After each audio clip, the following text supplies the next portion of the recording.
हमें ये समझा दें कि जो आईनी अदालत का जो है, मैं तो रिपोर्टर हूँ, सहाफ़ी हूँ, आप बैरिस्टर हैं, तो ये जो कहा जाता है कि अमेरिका में भी निज़ाम है और यहाँ भी निज़ाम है, तो ये क्या निज़ाम है?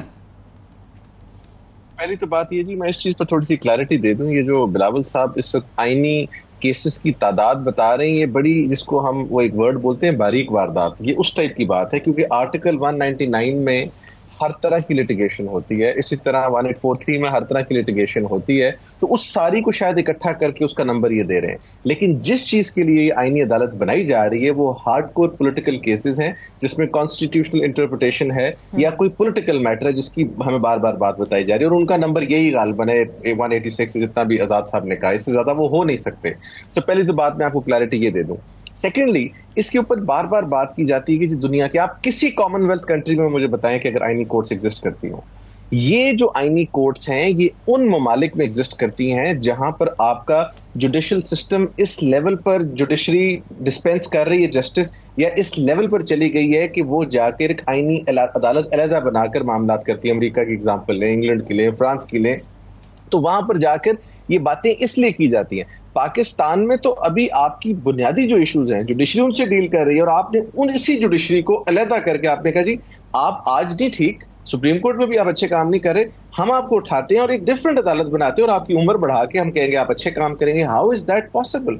अगर आपने ये काम करना है, मैंने पहले भी एक दिन आपके प्रोग्राम में बात की थी, शरीयत एपेलेट बेंच एग्जिस्ट करता है, कोऑपरेटिव बेंच है, बहुत सारे बेंचेस हैं, आप एक कॉन्स्टिट्यूशनल बेंच बना दें। ठीक है, अगर आपको बाकी जजेस से एतराज है, 3 अपनी मर्जी के बना दें कि जी ये 3 ही सुनेंगे, और उन 3 को टास्क दें कि आपने 6 महीने सिर्फ कॉन्स्टिट्यूशनल केसेस सुनने हैं। मेरा ख्याल है चौथे महीने में काम खत्म हो जाएगा। तो मुझे जो आप तो जाहिर है आपकी तो ये फील्ड है, इवन जो कॉमनवेल्थ से बाहर निकल जाए, अमेरिका के अंदर भी जो है, जो सुप्रीम कोर्ट है वो कॉन्स्टिट्यूशनल कोर्ट है, उनके पास सिर्फ 3% केसेस जाते हैं 7-8 हजार एप्लीकेशंस में से। बड़ा मुश्किल से कोई जो है डायरेक्टली कोई अपील वहां जा सकती है। तो बाकी उनका जो यूएस अलहदा जो कोर्ट ऑफ अपील्स है उसके 200 जजेस हैं। बजाय इसके कि इसको सुप्रीम कोर्ट को कॉन्स्टिट्यूशन रहने दें, आप बेशक एपेलेट कोर्ट को अलहदा कर लें, इन्होंने उल्टी वारदात करने जा रहे हैं। सर पहली तो बात यह है कि जो ये रीजंस दे रहे हैं ना वो आपस में कनेक्ट नहीं करते। या तो ये रीजन दें कि पेंडेंसी है, या ये रीजन दें कि हमने आईनी अदालत इसलिए बनानी क्योंकि हम कॉन्स्टिट्यूशनल मैटर्स वहां ले जाना चाहते हैं। ये कहते ये हैं कि पेंडेंसी इसलिए है क्योंकि आपकी अदालतें कॉन्स्टिट्यूशनल मैटर्स में फंसी हुई हैं। आप सुबह की सुप्रीम कोर्ट की कॉज लिस्ट उठा लें और उसमें देख लें कितने कॉन्स्टिट्यूशनल मैटर्स लगे हुए। सवाल ये है कि आपकी supreme court constitutional matters decide क्यों नहीं करती, या अगर डिसाइड कर ले तो फिर आप उसको फॉलो क्यों नहीं करते? जब आप उसको फॉलो नहीं करते, आगे उसकी प्रोसीडिंग्स निकलती हैं। अब आपके सामने ये रिजर्व सीट्स का केस है, ये 12 जुलाई को फैसला आया, आज इंप्लीमेंट करते आपका कॉन्स्टिट्यूशन क्राइसिस खत्म हो जाता, लेकिन आप उस क्राइसिस को बढ़ा रहे हैं जिससे लिटिगेशन बढ़ रही है। तो क्या उसमें सुप्रीम कोर्ट का कसूर है? मेरा तो बड़ा सीरियस इससे क्वेश्चन ये है कि जो सुप्रीम कोर्ट का एक्चुअल काम है उसके ऊपर उसको लगाएं, एक बेंच सेपरेट करें। जिस तरह हाई कोर्ट्स में होते हैं, मर्डर बेंचेस हैं, सिविल बेंचेस हैं, एपेलेट बेंचेस हैं, डिफरेंट नेचर के। आप 3 जजेस को बैठा दें, अपनी मर्जी के 3 जजेस को बैठा दें, हम तो ये भी कहते हैं। लेकिन प्लीज इसके लिए एक सेपरेट कॉन्स्टिट्यूशन कोर्ट कॉन्स्टिट्यूट करके पाकिस्तान से चेरी पिक करके अपनी मर्जी से ला के लोग उसमें आप बैठाएं, और फिर आप कॉन्स्टिट्यूशन जो है उसको इसमें बैरिस्टर साहब ये एक इशू भी नहीं आएगा अगर फर्ज करें ये बन गया और ये तुले हुए हैं इसको बनाने में, तो हर कोई जो है सुप्रीम कोर्ट, एक तो पहले उसकी क्या एक उनके साथ भी ज्यादती है कि एक जज जो है वो सुप्रीम कोर्ट का वो अपनी जिंदगी के 30-40 साल प्रोफेशनल जिंदगी के गुजार के पहुंचा है, और इसकी एक उम्मीद है कि उसको ये बताया गया था कि जब उससे ये चॉइसेस ली थी कि उसके ये इख्तियारात होंगे।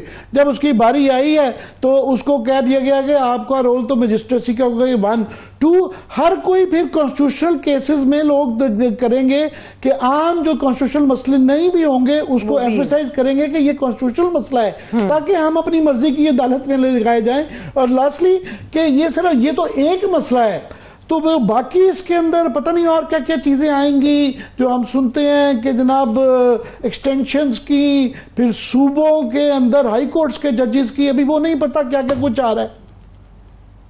सर बात ये एक प्रिंसिपल होता है, उसको हम कहते हैं लेजिटिमेट एक्सपेक्टेशन, के जब आप किसी इदारे में आते हैं, कहीं जाते हैं, आपकी सर्टेन एक्सपेक्टेशंस होती हैं। This is a legal term, legitimate expectation.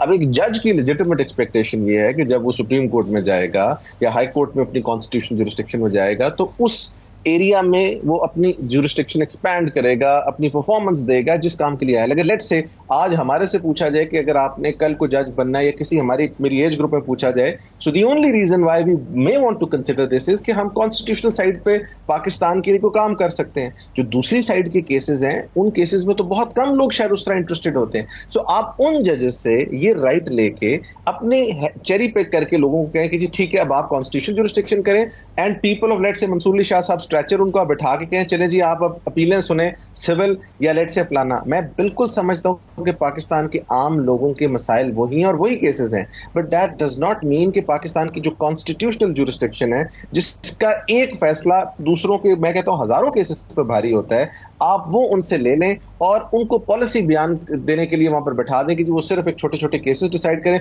और आपकी जो कॉन्स्टिट्यूशनल कोर्ट है उसमें इस किस्म के फैसले आना शुरू हो जाएं कि जो आप कल को कुछ भी एक्सपेक्ट कर सकते हैं। सो इसके पीछे जो एक मैं कहता हूं इंटेंट है, that intent is not clear. मैं तो उसको समझता हूं कि वो इंटेंट जो है वो बड़ी खतरनाक है।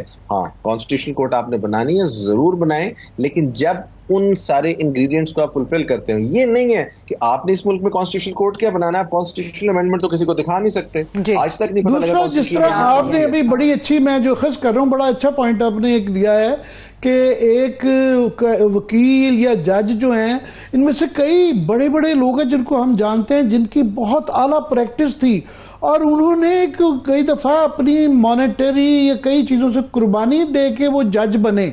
उनको आप कह रहे हैं कि आप क्लर्क बनाने जा रहे हैं, और घर से रिटायर्ड जजों को या चंद अपनी मर्जी के वकला, उनकी पता नहीं क्या लेजिटिमेसी हो, उनको आप बहुत ही इख्तियार दे के वो बनाना जा रहे हैं। अनफेयर चीज है। मैं आपको आमिर साहब एक बात बताता हूं कि मैं लेट से आपको एक जज साहब की एग्जांपल देता हूं, chief justice in waiting justice Mansoor Ali Shah sahab. ये वो जज हैं जिनको अमेरिका की अदालतों में रिकग्नाइज किया जाता है, वहां बैठाया जाता है। मैं अभी रिसेंटली हार्वर्ड यूनिवर्सिटी में लेक्चर के लिए मुझे बुलाया, मैं देने गया, तो वहां वो पाकिस्तान से सिर्फ एक शख्स को जानते थे और उसका नाम था मंसूर अली शाह। उसके बाद हम दुनिया के बेशतर ममालिक में गए, जब जाते हैं ऑक्सफोर्ड गए, कैम्ब्रिज गए, वहां सिर्फ एक शख्स को वो जानते हैं पाकिस्तान से, Mansoor Ali Shah. That means he is the face of this country when it comes to judiciary या आपकी कॉन्स्टिट्यूशनल ज्यूरिस्डिक्शन। पाकिस्तान में जब ये प्रैक्टिस कर रहे थे अपनी वकालत से पहले, और इनकी जो यूनिवर्सिटीज जहां से पढ़े हुए, कैम्ब्रिज, हार्वर्ड वगैरह सबसे, वहां पर इनका नाम कॉन्स्टिट्यूशनल मैटर्स में मशहूर था। यहाँ पर पब्लिक इंटरेस्ट लिटिगेशन करते थे और बड़े बड़े केसेस उन्होंने किए। उनको आप कहते हैं कि आप पीछे हो जाएं, आप बैठ के सिविल केसेस ये सारे डिसाइड करें, कॉन्स्टिट्यूशनल जुरिस्डिक्शन के लिए हम अदालत अलहदा बना रहे हैं और उसमें हम बंदा पता नहीं कौन सा लेके जा रहे हैं। इफ देयर इज वन जज who deserves to decide constitutional cases in Pakistan, that is Justice Mansoor Ali Shah। और ये मैं नहीं कह रहा, ये इंटरनेशनल कंसेंसस है इसके ऊपर, लेकिन हम तुले में कि नहीं जी, हमने उनको ये काम नहीं करने देना, और हमने वहां करना है जहां पर आइन के ऊपर ऐसी ऐसी तशरीहात हैं जो कि ये कहते हैं कि जी हम इस आइन के तहत सुप्रीम कोर्ट की जजमेंट्स को नहीं मानते। हम आइन की वो तशरीह कहते हैं जो मैं आइन को पढ़ के मैं समझता हूं।